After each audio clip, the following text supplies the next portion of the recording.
네, 시청자 여러분, 총선을 10여일 남겨놓은 이번 주 이슈타파를 시작하겠습니다. 자, 울산도 여야가 선대위를 출범하고요. 본격적인 득표전에 돌입했습니다.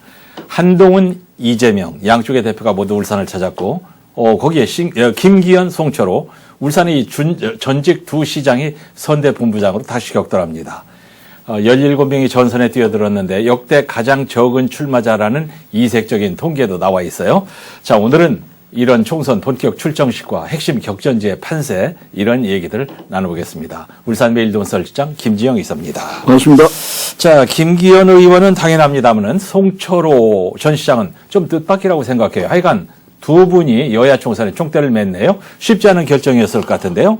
울산의 이제 더불어민주당 후보들은 네. 거의 대부분이 사실은 친명계라기보다는 네. 친문계 아니면 노무현계 이쪽이 많습니다. 그렇죠. 그러다 보니까 역시 이제 그쪽의 구심점은 송철호 전 시장일 수밖에 없고, 네. 당에서도 요청이 있었고 후보자들 요청했고, 그래서 이제 송철호 전 시장이 총대를 맨 것 같습니다. 예. 자, 이제 본격적인 선거전에 돌입했어요. 네. 예, 예. 지금 이제 본격적인 선거전에 돌입하면서 사실은 이제 28일 날, 네. 28일 날 모두 출정식을 가지고 각 후보들이 본격 선거전에 뛰어들었거든요. 네. 그리고 이제 뭐 이재명 대표가 먼저 울산을 찾았고 그 뒤에 그 한동훈 위원장도 네. 울산을 찾아가지고 네. 울산에서 이제 본격적인 여야의 싸움이 시작됐습니다. 네. 그리고 실제로 이제 국민의힘 울산시당 같은 경우에는 지금 선거를 시작하면서 6+1이라는 그 승리 목표를 제시했거든요. 요건 알겠는데, 이런 북구에 있는 그 시의원? 예, 기초의원 네네네. 선거가 있습니다. 시의원 선거죠. 거기 그 정치락 위원장 빈자리입니다. 네네. 있고요. 그래서 이제 지금 그렇게 목표점을 차석하고 있고 더불어민주당도 사실은 이번 선거에 해볼만하다 이런 분위기입니다.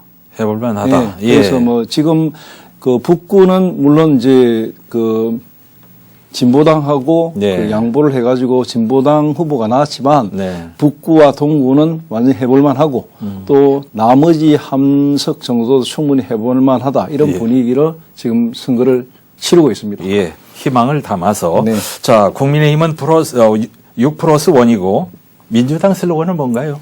민주당 울산시당 같은 경우에는 정권 심판, 국민 승리. 예. 이거는 이제 슬로건으로 삼았고요. 예. 지금 선거 대책위를 출범을 공식적으로 했습니다. 네. 자, 김기현 의원 말이죠. 몇 달간 마음고생 많이 했습니다. 당대표 하면서 시달리고 불출마해라, 북구 가라, 험지 가라. 자존심 팍팍 상하는 소리를 다 물리치고 지금 제자리에 돌아와서 선대 본부장을 맡았습니다. 앞에서 잠깐 얘기했습니다만 송철호 전 시장도 지금 속이 아니랄 건 말이죠. 그럼에도 갈 길이 험한 이 선대 본부장을 맡았는데, 자, 이것이 자의일까 타의일까 아니면 자의반 타의반일까? 두 분의 이제 여러 가지 지금 상황은 완전히 예. 다릅니다. 한 분은 예를 들어 김기현 전 시장 같은 경우에는 이제 5선 도전이거든요. 예. 5선 도전이고 이번 승리에서 자신의 승리도 중요하지만 네. 울산 전체의 승리 그리고 낙동강 벨트의 승리 굉장히 예. 중요하거든요. 그래서 예.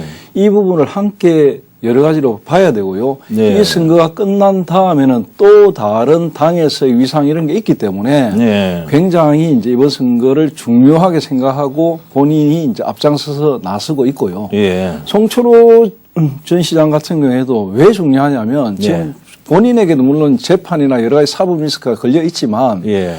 이 선거에서 이제 울산이 낙동강 벨트라든지 울산 선거에서 더불어민주당이 어떤 존재감을 나타내지 못할 경우에는 예. 앞으로 더불어민주당이 설 자리가 없거든요. 네. 그러니까 본인의 어떤 미래도 중요하고 더불어민주당의 당의 미래로 봐서도 송철호 전 시장이 열심히 뛰어야 된다 이런 생각을 하고 있는 것 같습니다. 예. 고민은 많이 했을 것 같습니다. 자, 어쨌거나 자기 당원들과 대책회의하는 모습들을 화면으로 봤는데 양팀 모두 결기가 느껴지더란 말입니다. 그렇습니다. 네. 국민의힘 선거대책위원장을 맡은 김기현 후보 같은 경우에는 울산 선거 판세가 녹록지 않다는 점을 인정하고 있거든요. 네. 그래서 지금 24시간 긴장을 끊어 놓치지 않고 사적생의 각오로 뛰겠다. 뭐 예. 언제나 선거 때마다 그래 했지만 그렇게 이야기하면서 상대 당에 대한 어떤 전략 어떻게 맞서겠느냐 이런 부분에서 이재명 대표를 겨냥한 그 좀 문제가 되는 부분, 네. 사법 리스크, 정가 사법 이걸 굉장히 강조하면서 이 선거 공작으로 징역형을 받은 항우나, 예. 송철호 이런 분들이 지금 다시 국회에 어떤 의석을 받으려고 하고 국민의 어떤 선택을 받으려고 하는 이런 말도 안 되는 상황을 우리 울산 시민들이 용인해서는 안 된다. 이런 구호를 가지고 지금 목소리를 높이고 있고요. 예. 송철호 상임선대위원장 같은 경우에는 울산 전 선거구의 승리를 목표로 한다면서도 사실 야권 단일 후보로 나서는 북구가 굉장히 중대하고 큰 변화가 있지만 정권 심판이라는 목소리에서는 어느 구나 다 마찬가지다. 그래서 예. 똘똘 뭉쳐가지고 이번만큼은 민주당이 제대로 국회에서도 의석을 찾아가겠다. 이런 예. 각오를 밝히고 있습니다. 네. 지금 선거 판세는 체중 많이 나가는 사람이 살얼음판을 걷는 것처럼 언제 어디서 얼음이 깨질지 모르는 그런 상황, 이런 피말리는 상황에서 선대 본부장을 맡았다는데 어떻게 역할을 하는지 한번 지켜볼 일이고요. 최종 후보 등록 17명이 했는데 총선 경쟁률로는 가장 낮다고 하지 않습니까? 한 번 더 정리를 해볼까요? 네, 22대 국회의원 선거에서 울산은 모두 18명이 처음에는 등록을 했습니다. 예. 저는 했다가 한명 북구 들어가고. 같은 경우에 이제 진보단이라가 그 성사가 되고 예. 이상은 후보가 이제 그 사퇴를 했기 때문에 사실상 이제 17명이 이제 등록을 한 셈이고요. 그래서 네. 평균 경쟁률이 2.83대 1이니까 예. 아마 광역시 성격 이후에 최고로 낮은 그 경쟁률이 될 겁니다. 그런가요? 예, 그렇습니다. 그러니까 그동안에 울산 선거구가 남구가 분할된 그 이후인 17대부터 보면은 예. 17대가 27명. 어이구. 예, 그리고 18대가 23명, 19대가 21명, 그리고 20대 21명, 그 직전 선거에 있던 21대 선거에서 20명 넘었네요. 28명이었거든요. 아이고, 그러니까 예. 지금은 그보다 10명 이상이 줄어들었으니까 굉장히 많이 줄었고요. 네. 후보자 수가 큰 폭으로 변화를 보인 것 자체에 대해서 이 지역구에 후보를 배출해왔던 진보 정당들이 일단 단일화나 이런 명분으로 다 후보를 내지 않은 부분. 예. 이게 굉장히 중요하고요. 또 노동자의 세가 강한 동구 북구 위주로 후보를 압축하는 경향이 있었기 때문으로 분석이 됩니다. 예. 특히 이번 선거에서 진보당이 민주당과 손을 잡아서 북구의 단일화를 시도하면서 또 성공을 했고요. 예. 그러면서 중구, 남구을 울주군 후보는 내지 않았던 것. 이게 큰 작용을 했던 것 예. 같습니다. 민주당 같은 경우에는 이번 선거에서 북구를 제한 5개 선거구에 후보를 냈거든요. 예. 그래서 울산에서도 거대 양당의 맞대결 구도가 실질적으로 펼쳐지게 됐습니다. 예, 대부분 이제 평소에 불렀던 이름들 다 나온 것 같고요. 한두 번 익숙하지 않은 이름이 보이긴 하는데 선거구별로 후보자를 한번 정리를 해볼까요? 네, 우선 중구를 보면 중구에서 국민의힘 소속으로 현역인 박승민 예. 의원, 네, 박승민 의원 그리고 민주당 오상택 전 청와대 행정관이 도전장을 냈습니다. 네. 남구갑은 아시다시피 국민의힘 이채익 의원이 빠진 자리에 김상욱 변호사가 국민 추천제를 예. 공천을 받았고요. 네. 민주당에서는 영재 영입 영재 1호 7호인가 그럴 겁니다. 7호로 아마 7호 맞습니다. 전원수 변호사가 대표 주자로 나섰고 신당인 새로운 미래에서 이미영 전 울산시 의원 예. 그리고 우리 공화당에서 오호정 남구갑 당협위원장 국민의힘 공천에 비판적인 목소리를 내면서 무소속으로 뛰어든 허은욱 전 행정부시장 이렇게 출마했습니다. 예. 남구을은 뭐 잘 알다시피 국민의힘 현역으로 5선에 도전하는 김기현 의원 그리고 민주당의 박성진 남구을 지역위원장이 맞대결을 펼칩니다. 예. 동구는 국민의힘 검명호 의원, 민주당 김태선 전 대통령 비서실 행정관, 예. 노동당의 이상우 후보 이렇게 3자 구도가 형성이 됐고요. 예. 울주군에서는 국민의힘 서범수 의원과 민주당의 이선호 전 울주 군수가 1대1 구도로 한판 승부를 벌입니다. 예. 북구 같은 경우에는 박대동 전 의원과 진보당의 윤종호 전 의원, 무소속의 박재묵 현대차 퇴직 노동자가 출마를 확정을 했습니다. 예, 저는 이제 이분 처음 듣는 이름이었고요. 자, 허은욱 전 부시장이 공천 탈락에 반발해서 무소속 출마를 강행하는 바람에 김상욱 후보가 걱정이 좀 많을 것 같기는 하고, 그래서 어떤 보수단체인가는 허은욱 후보 낙선 운동을 하겠다는 기자회견도 하더라고요. 네. 자, 그런가 하면 북구의 이상은 의원은 깔끔하게 단일화 결과에 승복하면서 윤중 후보를 밀어주는, 손들어주는 상남자의 모습을 보여주더라고요. 근데 이제 뭐 북구 같은 경우에는 경선을 수용해가지고 경선 과정을 거쳤고요. 예. 남구 같은 경우에는 국민추천제라는 이름으로 다시 한 번 더 거쳤다가 예. 또 이제 우여곡절 끝에 이제 김상욱 변호사가 되니까 네. 같이 이던 주자들 가운데 뭐 반발이 있었던 거겠죠. 그래서 네. 이게 정리가 좀 제대로 이루어지지 않았다 이렇게 보시면 될 것 같습니다. 이채익 의원 같은 분은 깔끔하게 이제 접었는데 허은욱 전 울산시 행정부시장은 이렇게 무소속을 강행할까? 여론조사를 믿는 건가요? 여론조사가 뭐 어느 정도 나왔는지 공개적으로 뭐 이렇게 발표된 건 없지만요. 네. 없지만 그런 것보다는 아무래도 자신이 지금 거의 6개월 전부터 준비를 했거든요. 예. 6개월 전부터 준비를 했으니까 자기 주변 사람들도 있는 거고 그래서 쉽게 접는 게 조금 어렵다. 그렇게 예. 녹록진 않았을 것이다 이렇게 봐지고요. 완주할 것으로 갈 것으로 보이십니까? 지금 10여일 남았으니까 예. 10여일 동안에 무슨 일이 벌어질지는 아무도 모르지만 모르죠. 현재 예. 본인이 완주하겠다고 하니까 네네. 일단 그 목소리에 힘을 실어야 되겠죠. 예, 한번 보겠습니다. 자, 이재명 대표는 앞서 울산을 다녀갔고요. 화요일에는 한동훈 국민의힘 비대위원장이 울산에 왔습니다. 미루다 결국은 왔는데 이날 얘기를 좀 들려주시죠. 한동훈 위원장 같은 경우에는 사실은 지난번 이제 막 법무부 장관을 끝낼 무렵에 예. 울산에 왔거든요. 예. 마지막 방문지. 우리 울산 다음에 아마 대구 갔다가 이제 법무부 장관직을 던졌을 건데 예.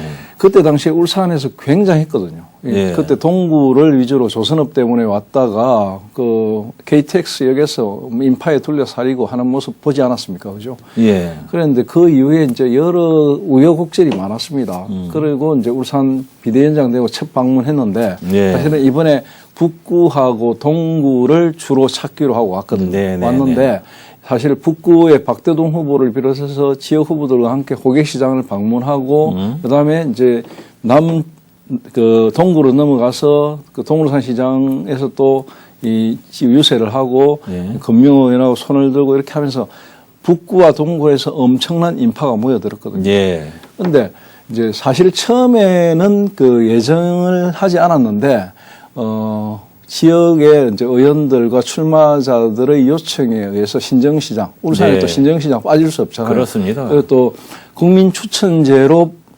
공천을 한 김상우 후보, 예. 본인이 국민추천제로 직접 후보를 선택한 쪽이니까 예. 지원 유세가 필요하다는 생각을 했겠죠. 예. 그래서 신정시장을 방문했는데 신정시장 생기고 역대 최다 인파라는 이야기가 들릴 정도로 어허. 굉장했습니다. 굉장했고 예. 그리고 그날 분위기는 아마도 이제 굉장히 국민의힘이 고무된 분위기를 탔다. 네. 이런 분석이 나오고요. 특히 네. 이제 정치 신인인 김상욱 변호사가 네. 한동훈 위원장의 손을 맞잡고 돌면서 아마 이제 남구 갑 주민들에게 예. 공식적으로 처음 인사를 하는 자리가 돼가지고 굉장히 의미 있었다 이런 이야기가 나오고 있습니다. 예. 김상우 후보 이제 변호사 시절에 변론을 놓고 조금 흠집을 내려고 하는 걸 잠재우는 의미도 있고요. 네, 그렇죠. 그럴 겁니다. 네네네. 자, 역시 이제 울산 북구와 동구를 격전지로 보고 있다는 얘기입니다. 전국의 국민의힘 후보들이 한동훈 위원장에게 SOS 지원 요청을 하고 있는데 이 스피커 하나로 지원을 하고 다니는 게 매우 힘겨워 보이거든요. 한동훈 위원장의 스피커가 워낙 세다 보니까 지금 누군가 선뜻 짐을 나눠지기도 쉽지는 않을 것 같은데. 근데 이제 지금 나오는 이야기가 새로운 어떤 선대의 새로운 목소리 이런 이야기를 하지만은 예. 지금 또 잘못 내세웠다가는 선거를 오히려 망칠 수가 있거든요. 네. 그렇기 때문에 새로운 사람보다는 네. 새로운 어떤 아젠다를 제시하는 거 이런 데 치중하는 것 같고요. 그래서 던진 게 지금 여의도 국회를 완전히 없애겠다는 이야기를 던지고 나왔거든요. 그 이야기가 지금 상당히 네. 선거 초반에 네. 지금 선거운동 본격 시작하면서 초반에 아젠다 선점에는 굉장히 어떤 의미 있는 현상으로 나타날 것 같습니다. 네. 반응도 일단 많이 나오고 있고요.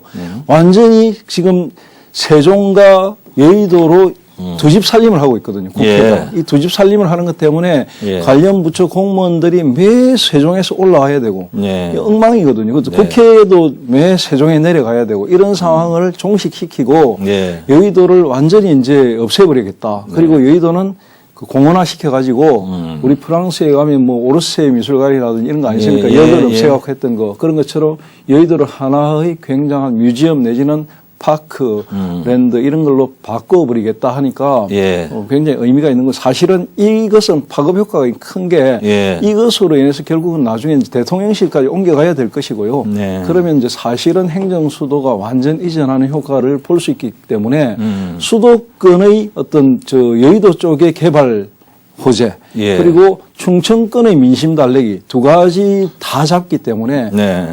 선거 아젠다로서는 굉장하고요. 또 다음에 이것과 함께 아마도 두세 가지가 더 준비되어 있는 걸로 알고 있는데 네, 네. 그런 아젠다 중심으로 선거운동을 펼쳐나갈 거다 이렇게 봐집니다. 그런데 아젠다 선정 말입니다. 지금 의사들 문제, 의대 문제, 물가 문제가 급한데 세종 충청권을 겨냥해서 이게 이제 첫 번째로 나와야 될 것인가 이런 얘기도 지적을 하는 일단 이제 그런 이야기 있는데 네. 일단 수도권과 충청권에는 아마 이게 먹힐 거고요. 네, 그렇죠. 나머지 부분은 잇따라 또 터져 나올 걸로 보입니다. 이게 역시 이제 이 의료 대란, 네. 의사 문제 이 부분에 대해서 우리가 여러 가지 이야기가 나오는데 또 한 가지 생각해야 될 부분이 뭐냐면 우리가 지역에서도 많이 느끼지만 사실은 우리가 병원에 가는 문제, 대학병원 말고는 지금 아무 문제가 없거든요. 네. 지금 모든 뉴스의 초점이 대학병원 중심으로 되어 있고 빅5 병원 중심으로 되어 있거든요. 네. 이 부분에 대해서 우리가 좀 더 생각해 봐야 된다 이런 이야기가 좀 나오고 있습니다. 예, 예. 자, 이제 이렇게 선거가 불이 붙었는데 지난 시간에 이어서 격전지를 한 곳 살펴볼까요? 이번에 한번 다뤄볼 것은 역시 남구갑입니다. 남구갑, 울산의 예. 남구갑 선거구. 이곳은 학원가도 밀집해 있고 좀 우리가 전통적으로 울산의 부촌이라고 하고요. 예. 그리고 울산의 강남이라는 이야기도 그렇습니다. 하고요. 강남입니다. 그래서 전반적으로 안정을 추구하는 경향이 강하다 보니까 전통적인 보수 지지가 강한 지역이다. 이런 평가가 많거든요. 예. 이런 전통 때문에 울산이 광역시로 선격된 이후에 치러졌던 16대부터 21대 총선까지 전부 다 예. 최병국 의원과 이채익 의원이 계속해서 이제 3선, 2선, 3선 이렇게 했거든요. 3선, 3선을 아마 했을 겁니다. 6선을 예. 했을 건데 그런 식으로 내리 이제 보수 진영이 승리를 가져갔던 곳입니다. 네. 이제 지금 이제 남구갑이 참 이게 분위기가 참 굉장히 무르익고 있는데 왜 이런 분위기가 됐는지 여러 분석들이 많더라고요. 근데 이제 이 문제는 뭐냐면 지금 나와 있는 후보들을 한번 살펴볼 필요가 있는데 네. 울산에서 가장 뜨거운 지역이 바로 이곳이거든요. 예. 무려 그냥 한두 번이 아니거든요. 지금 보면 국민의힘의 김상욱 후보 그리고 더불어민주당의 전원수 후보 예. 두 분 다 정치 신인입니다. 그리고 그렇습니다. 새로운 미래의 이미영 후보, 네. 우리공화당의 오호정 후보, 예. 무소속의 허은호 후보까지 평균 연령이 45.6세, 정치 신인급이 무더기로 출마한 아주 색다른 지역이 됐습니다. 네. 그리고 이 선거구가 굉장히 중심이 되는 건 뭐냐면 젊은 후보군이라는 것도 있지만 현역이 없는 지역구라는 또 특징이 있고요. 예. 특히 남구갑이 생기고 난 이후에 현역 없이 치러지는 첫 번째 선거다 이렇게 보면 됩니다. 네. 그래서 이 선거구가 굉장히 관심이 되고 뭐 하여튼 격전지가 되고 있는 상황입니다. 예. 참 남구갑이 전통적인 보수의 텃밭인데 갑자기 격전지 얘기를 하니까 좀 적응이 안 되는 점도 있는데 일단 여러 후보가 나왔으니까 격전지는 틀림이 없는 것 같습니다. 흐름은 어떤가요? 지금 이 분위기에서 사실은 자료가 없거든요. 모두 대부분이 다 이제 그 정치 신인이니까 예. 앞서서 한번 뭐 겨뤄봤든지 이런 게 없지 않습니까? 네. 그래서 앞에 걸 봐야 되나요? 자료가 없기 때문에 이제 앞에 상황들을 좀 살펴봐야 되거든요. 네. 그 20대 총선에 박규전 전 부산지검장이 무소속으로 출마하면서 그 국민의힘의 전신인 새누리당과 더불어민주당 후보의 득표수 예. 그리고 이 득표수가 불과 2천여 표였거든요. 아주 예. 근접했거든요. 네. 그러니까 3자 구도가 되면서 2천여 표로 바짝 붙었거든요. 그리고 또 특히 지난해 기초의원 보궐선거 결과 민심의 흐름이 굉장히 좀 한번 휘청했던 게 기억하시지 않습니까? 네. 바로 그런 부분, 그런 변화 때문에 결국 젊은 정치 신인들이 이번에 전진 배치로 이어졌다. 예. 그런 분석이 나오거든요. 네. 다시 말하면 사실상 2강 구도로 치러진 직전의 21대 선거에서는 국민의힘이 1,400표 차로 승리를 거뒀지만 예. 다자 구도로 치러지는 이번 선거는 안심할 수 없는 상황이 됐다. 이런 분석이 나오고 있습니다. 그런 말이죠. 그 지난번 대통령 선거까지 한번 올라가서 기록을 보죠. 예, 한번 살펴봅시다. 살펴보면은 일단 어떤 이야기를 할 수 있느냐면 국민의힘 같은 경우에 국민 추천제로 이제 그 지금 후보가 된 김상옥 변호사. 네. 이 김상옥 변호사가 사실상 아무 자료가 없기 때문에 예. 일본의 여론조사라든지 이런 부분들이 없기 때문에 우리가 과거의 흐름을 가지고 이야기해야 되는데요. 예. 그 흐름을 쭉 살펴보면 어떤 유의미한 자료가 있느냐면 예. 역시 과거에 가장 가까운 선거 한번 봐야 됩니다. 어떤 거 보면 21대 국회의원 선거를 보면은 당시 미래통합당 이채희 후보가 53.4%였습니다. 예. 53.4%. 2위가 43.3%를 얻었던 더불어민주당의 신규명 후보입니다. 그리고 1, 2위 표차가 여태 한 500표 정도 됐으니까요. 예. 상당히 10% 정도의 차이가 났다 이렇게 보면 됩니다. 예. 그리고 그 뒤에 뭐 민생당의 강석구 후보라든지 국가혁명배금당의 이수복 후보라든지 이런 거 있었지만 유의미한 득표는 아니었거든요. 그래가지고 이 여러 가지 자료를 분석해 볼 때 지금 이채희 후보가 김상욱 변호사로 바뀌었고 예. 더불어민주당은 정치 신인으로 바뀌었는데 또 우리가 하나 살펴봐야 되는 거는 남구 갑 같은 경우에 인구 이동이 울산 지역 어느 지역보다도 적다는 거죠. 예. 굉장히 이제 정주 여건이 안정된 지역이다 보니까 이 지역을 떠나고 막 이런 사람이 아주 많지는 않거든요. 예. 그래서 4년 전에 유권자가 거의 대부분 그대로 유지되고 있다. 꼭 그대로는 아니지만 네. 어느 정도 유지되고 있다. 이런 상황이기 때문에 예. 어떤 보수세와 어떤 진보세가 기본적으로 한 10% 정도 차이가 있고요. 예. 그 이후에 여러 조사에서도 그 정도의 차이가 조사가 됐었거든요. 네. 그런 부분들은 중앙선거관리위원회 홈페이지에 가면은 자세한 내용들이 나와 있습니다. 제가 네. 근거가 없이 이야기하는 거 아니고요. 물론이죠. 그런 부분들을 좀 살펴봐야 됩니다. 그리고 좀 더 자세히 들여다보면은 동별로 우리가 한번 살펴봐야 되는데 예.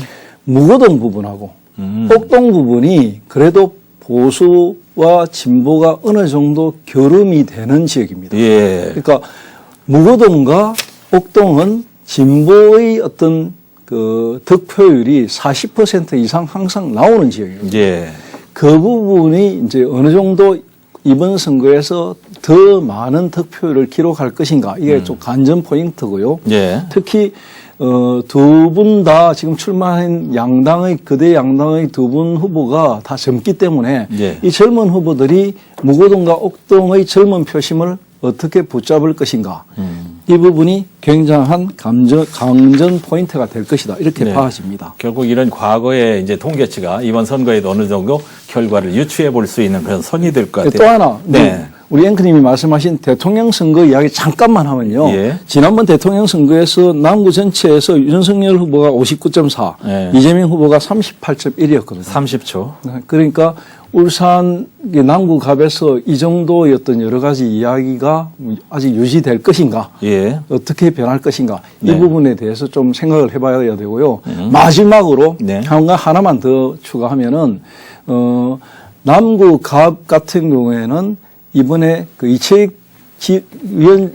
의원이 갖고 있는 조직을 그대로 끌어안는데 지금 여러 가지 신통이 있었거든요. 네. 그 과정이 앞으로 어떻게 스무스하게 진행될 것인가, 이게 관전 포인트일 것 같습니다. 네. 자, 28일부터 본격적인 선거운동에 들어갔기 때문에 다음 시간에는 새로운 얘기들이 또 많이 나올 것 같아요. 기대하겠습니다. 자, 오늘도 울산매일 논설실장 김진영 이사님 감사합니다. 고맙습니다.